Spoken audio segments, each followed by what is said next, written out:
Hi everyone, my name is Marco Chinlinate, and in this video we are going to continue the discussion under the movements and ideologies of feminism.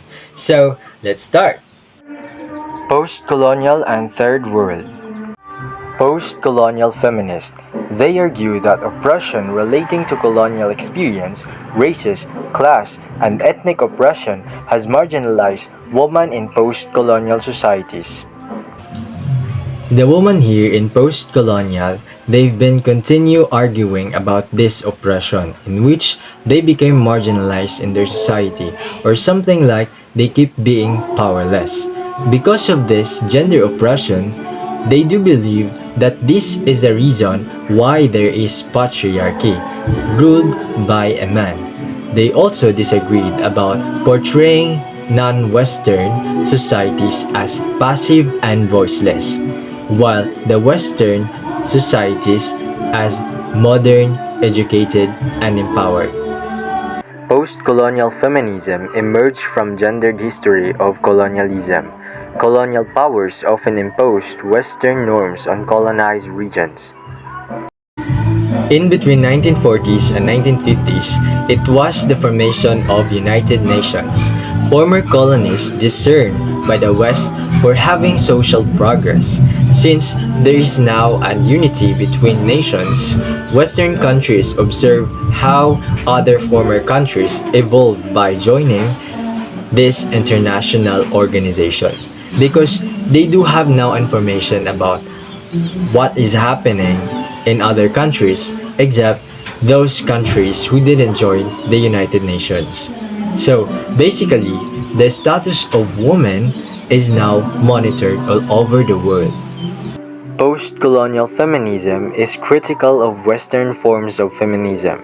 They argue that cultures impacted by colonialism are often vastly different. They also reacted against both universalizing tendencies in Western feminist and post-colonial thoughts. Post-colonial feminists believe that culture that affected by colonialism is different. This colonialization of culture may be considered as colonial oppression since it overlapped the origin of their culture. Third World Feminist.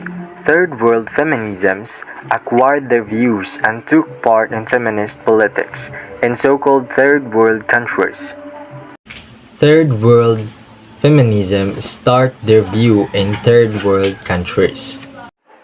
Chandra Talpaldi Mohanty and Sarojini Saho criticized Western feminists on the grounds that it is ethnocentric and does not take into account of the unique experiences of women.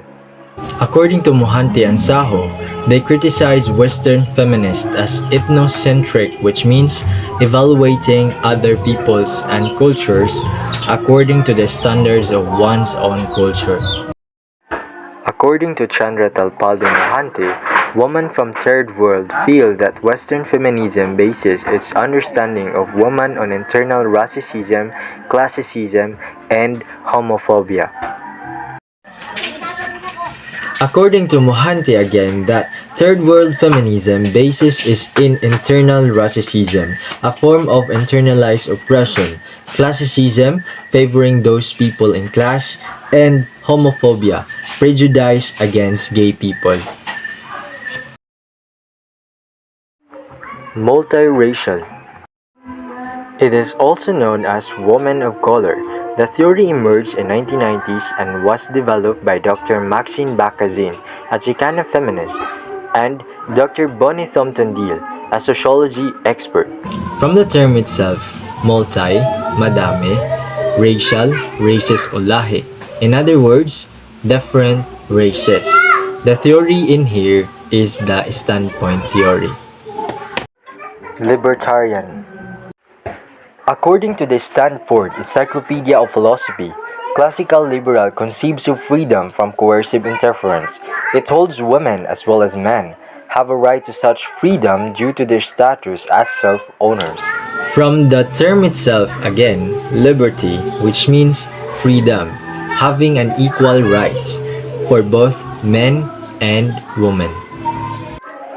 There are two categories of libertarian. The first one is anarcha-feminism, and the second one is the individualist feminism.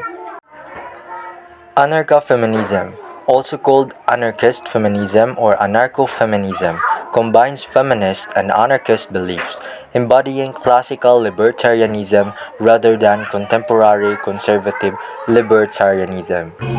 Anarcha-feminism. Anarcha-feminists view patriarchy as a manifestation of hierarchy, believing that the fight against patriarchy is essential.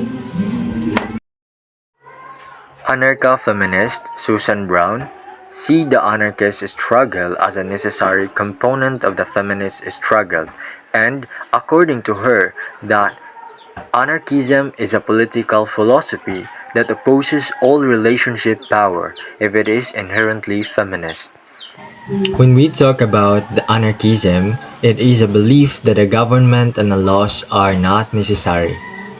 Another anarchist is Wendy McElroy, has defined a position which she labels effeminism or individual feminism that combines feminism with anarcho-capitalism.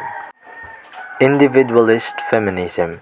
Individualist feminism is typically defined as a feminism in opposition to what writers such as Wendy McElroy and Christina Hope Sommers terms political or gender feminism. Standpoint.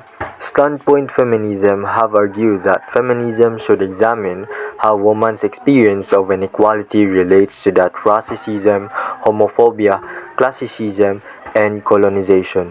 Standpoint feminism believe that women should examine based on the experience of inequality.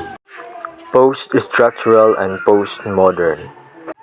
Post-structural feminism, also referred to as French feminism, uses the insights of various epistemological movements, psychoanalysis, linguistics, political, race, literal theories, and other intellectual currents for feminist concerns. Post-structural feminist is focuses on multiple perspectives and open interpretation. It opens up space for female voices. Postmodern. Postmodern feminism, an argument of Judith Butler, said that gender is constructed through language.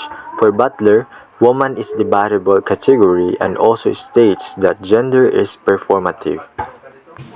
It seeks to analyze any notion that have lead to gender inequality and then analyze this notion in order to promote gender equality.